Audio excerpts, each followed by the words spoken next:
j'ai des taches sur mes pompes là, et j'arrive pas à les nettoyer parce que tout le monde me dit ah faut pas mettre de l'eau sur du cuir. Et dire mais alors si je ne mets pas de l'eau, comment je fais Je les vois pas moi les taches. Mais moi je les vois, ça me perturbe. Ouais, bon. Bon, c'est pas grave. Allez. Make my day. Bonjour et bienvenue dans cette OP. Ouh là là. Oula. Attends, et pourtant je n'ai pas la voix cassée. Tu- Mais je suis parti tout d'un coup là. Bonjour et bienvenue dans cette opération frisson très très spéciale. Attention, challenge de karaoké là. You're simply the best.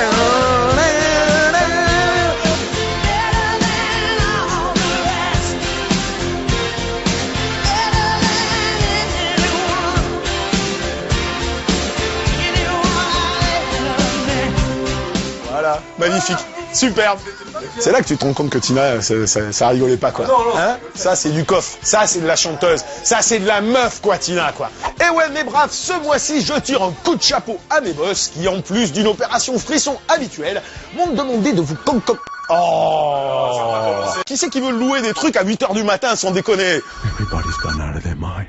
Et ouais, mes braves, ce mois-ci, je tire un coup de chapeau à mes boss qui, en plus d'une opération frisson habituelle, m'ont demandé de vous concocter ce petit intermède dédié à mes meilleurs films de l'année. Et ça, c'est plutôt cool.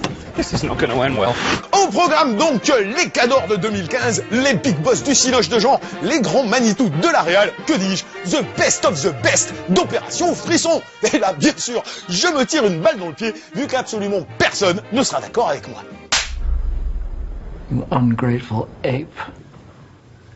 Alors plutôt que d'attendre patiemment qu'on me démonte les cervicales à coups de pelle ou qu'on me maquille en fleur pèlerin du Cinoche pour bien souligner l'inénarrable absurdité de mes choix, une petite mise au point s'impose. D'abord parce que ce classement s'est fait fin novembre, donc il manquera bien un bon mois de potentiels bons films, dont Star Wars, mais surtout Joy de David O. Russell. Ensuite, j'ai beau être une machine, je n'ai pas vu tous les films, loin s'en faut. Excusez donc l'absence de Sean le Mouton, Ex Machina ou encore The Walk, zappé pour cause de surmenage ou de gastro-entérite aiguë. Perhaps not spreading this information about might be in your best interest. The Walk, c'est honte à moi. Enfin, je veux dire, j'ai grave envie de voir le film. C'est juste, il est sorti, je voulais le voir en 3D. Il s'est passé des trucs, j'ai pas pu aller le voir. Et je vois tous les autres qui m'en parlent en me disant ah, mais moi je rate jamais un Zemeckis d'habitude, tu vois. Donc là, bon, ben celui-là, je l'ai raté. Ah. Et enfin, cette sélection est éminemment, follement, éperdument subjective et déterminée par un seul critère, mon envie de revoir les films. Voilà, maintenant je marche lentement vers la guillotine en me prenant pour Marc Toesca, les plus vieux comprendront. Attention, sonnez les trompettes, le final countdown commence avec le numéro 10.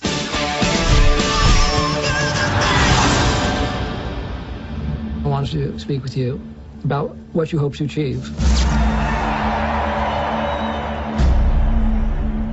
What do you hope to achieve, Mark? I want to be the best in the world. Et dès le numéro 10, je triche comme un gros bâtard puisque je mets à égalité deux petites perles, Foxcatcher de Bennett Miller sur la relation improbable entre un milliardaire fucked up et deux champions de lutte, et The Big Short, le casse du siècle d'Adam McKay qui narre le scandale des subprimes à travers quatre personnages fucked up qui l'avaient anticipé. You want to bet against the banks? I think we're either high or having a stroke. Kind of brilliant. Deux œuvres tirées d'histoires vraies, certes radicalement différentes dans leur traitement, mais qui ont en commun de se poser en véritable film d'horreur déguisé sur une Amérique confrontée à la dérive de ses élites, mais surtout à l'aliénation de ses mythes fondateurs. Quand on réalise que le précédent film de Bennett Miller, Le Stratège, est une adaptation du livre éponyme de Michael Lewis, qui lui est aussi l'auteur de The Big Short, dont s'est inspiré le film, et que les deux œuvres sont produites et interprétées par Brad Pitt, sans compter la présence monstrueuse du comparse Steve Carell dans les deux films, l'affiliation semble soudain évidente. C'est probablement avec American Sniper, deux films sur l'identité américaine, sur les mythes américains, traités à travers des histoires vraies, parce que les deux sont des histoires vraies. Puis après, t'as des castings de ouf, laisse tomber. C'est quand même des super films. I am giving them a dream, and I am giving America hope. When I touched this pen, I saw this place. Someplace amazing. En 9e position, je place avec fierté le film le plus sous-estimé et le plus injustement bâché de l'année, Tomorrowland de Brad Bird, mythique réalisateur des Indestructibles et du Géant de Fer, qui a eu la mission périlleuse de transcender ce qui était à la base une attraction Disney. Mais croire qu'il le ferait avec naïveté était une grossière erreur. Car si je n'en veux à personne de prendre au pied de la lettre le discours faussement cucul-à-praline du film, quand bien même de nombreuses évidences témoignent qu'il renverse totalement l'idéologie disneyienne, il faut quand même avoir une coulante carabinée dans les yeux pour ne pas célébrer l'une des mises en scène les plus ahurissantes que l'on ait pu voir depuis des années. Grouillant d'idées à la seconde, détournant avec brio les codes du divertissement familial pour loupio biberonner à des valeurs conformistes, Tomorrowland est un appel constant au rêve, à la création, à l'imaginaire, qui ne peut passer que par la transgression aux règles de tout système culturel, idéologique et politique. Les gens y ont vu un truc, ah, c'est la morale Disney, c'est cucu, alors que tout le film te construit pour justement te dire, c'est pas ça, mec. Mais putain, les 2 premiers actes du film, genre, t'es là, tu dis, non, mais c'est, d'où il est ce plan, d'où il est ce montage, d'où il est ce truc, moi, je vois jamais ça, quoi.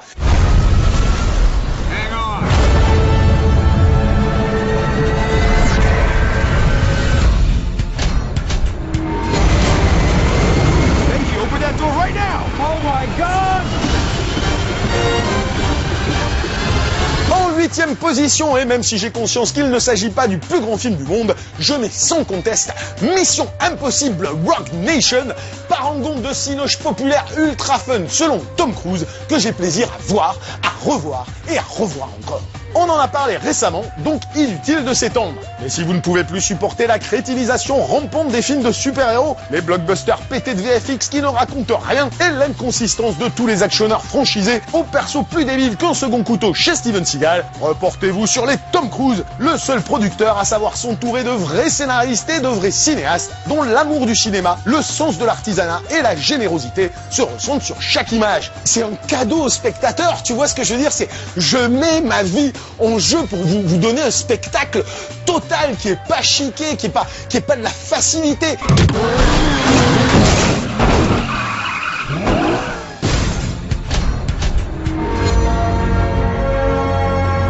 Don't pick it up. Promise.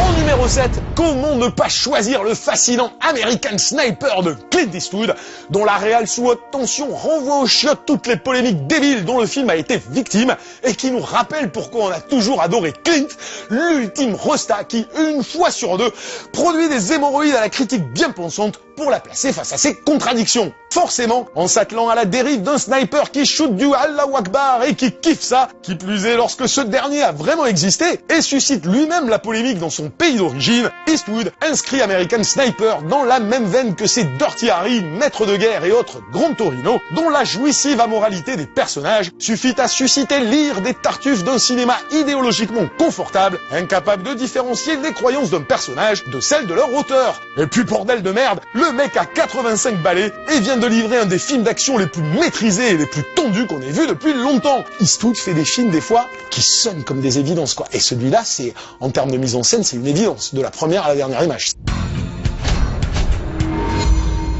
What did you do during the war? I worked in a radio factory. What did you really do during the war? Are you paying attention? Très honnêtement, et hormis le numéro uno ultra prévisible, tous les films que j'ai choisis à partir de maintenant sont interchangeables et n'ont pas plus ou moins de valeur que le suivant.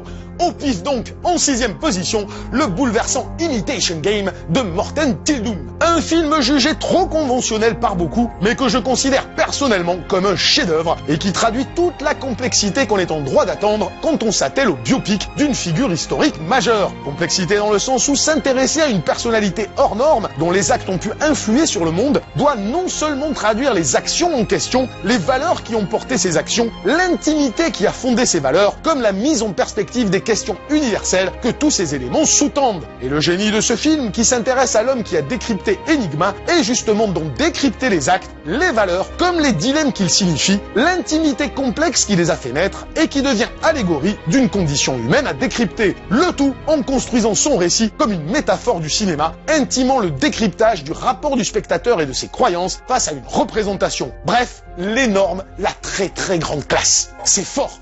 Et ça, moi, j'ai pas souvent vu ça. Pour moi, jusqu'ici, c'était les Coen qui étaient capables de faire des films avec ces 3 ou 4 niveaux de lecture. Et le mec, il arrive et il te le fait. C'est une perle, ce film. C'est vraiment une perle.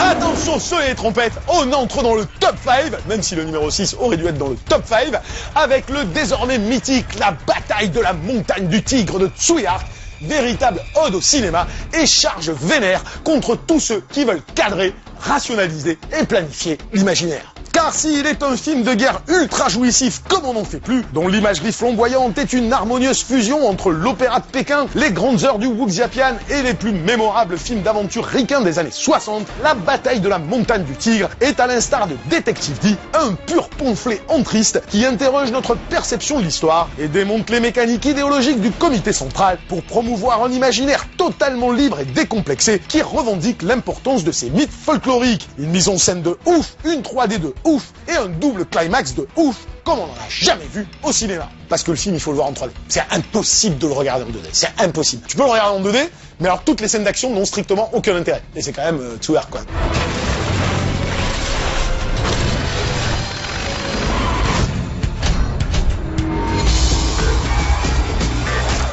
The world is going to shit. This is great!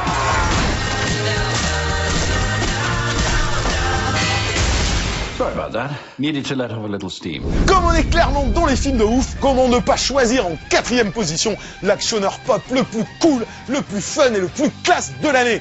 Je parle bien sûr de Kingsman de Matthew Vaughn, qui représente à peu près tout ce qui me file la banane quand je vais au cinéma. Mais si j'emploie les mêmes qualificatifs que pour Mission Impossible, ne nous y trompons pas. Le dernier monument jubilatoire du réal de Kick-Ass enterre son concurrent par une mise en scène à tomber par terre. Perso, je ne me suis pas encore remis de la scène de l'église. Par une déclaration d'amour magnifique, un cinéma pulp, fun et décomplexé qui s'est perdu dans les méandres pestilentiels d'un monde qui ne sait plus rire de lui-même. Et par un état d'esprit aussi décalé, trash, outrancier, libertaire que pince sans rire. Kingsman, c'est comme un élégant dîner entre lords de bonne compagnie où l'on pérore avec convenance du devenir du monde en dégustant une tasse de thé, le doigt levé et la pose altière, mais où chacun a le devoir de signifier son désaccord en lâchant une caisse plus grosse que lui. C'est à demain, Kingsman, il est à la télé, t'as une minute, tu le regardes jusqu'à la fin et c'est fini et ça recommencera à chaque fois parce que tu peux pas faire autrement. C'est tellement fun, tu peux pas faire autrement.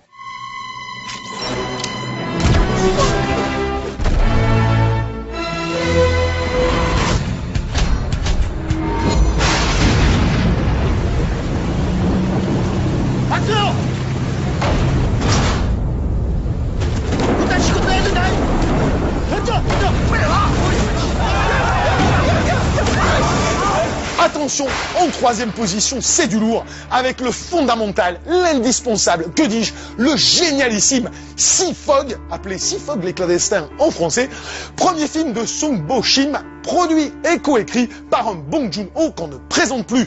Un film malheureusement passé inaperçu ici-bas, mais qui, à mes yeux, est presque aussi important que Mad Max. Car d'un apparent réquisitoire sur le sort tragique des Bot People et la situation dramatique des pêcheurs coréens, le réal nous fait progressivement entrer dans une œuvre de cinéma pur, un film somme qui convoque tous les genres, toutes les plus grandes influences picturales, de Rubens à Delacroix, qui nous fait traverser 1000 émotions contradictoires, se transforme en marche funèbre, en survival hardcore, en mélo bouleversant et en réflexion magnifique sur la condition humaine. Seafog, comme je le disais déjà en avril dernier, c'est du Joseph Conrad, illustré par Guérico. C'est d'une puissance absolue, ce film. Le futur grand metteur en scène des années à venir, c'est ce mec, hein.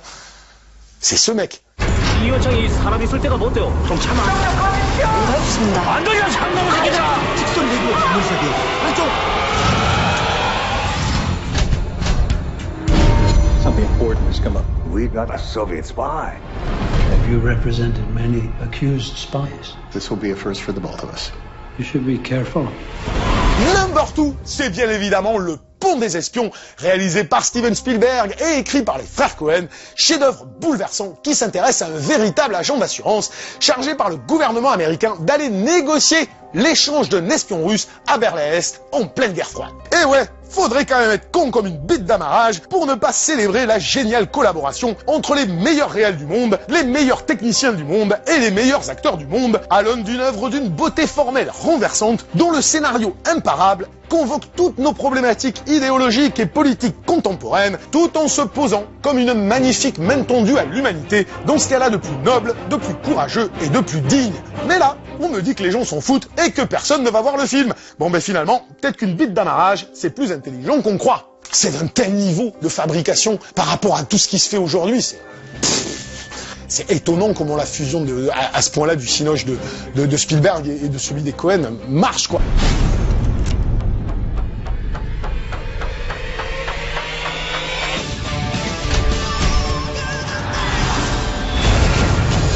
Et pour finir, attention, je vais être d'une originalité absolument dingue. C'est qui le numéro uno? Le champion de toute catégorie? L'anneau qui les gouverne tous? The Eye of the Tiger?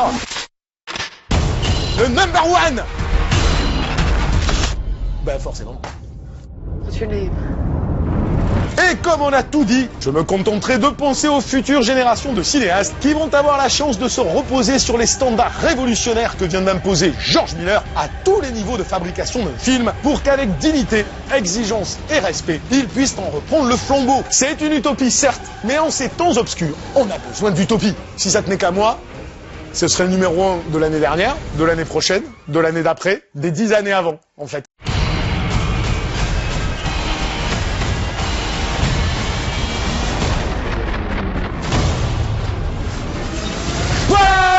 Cette opération frisson spécial top 10 de l'année 2015 est terminée. Et avant de vous quitter, juste pour vous dire que on a parlé évidemment de chef-d'œuvre absolu, enfin en tout cas une bonne partie. Mais sinon, pendant le reste de l'année, il y a eu tout ça.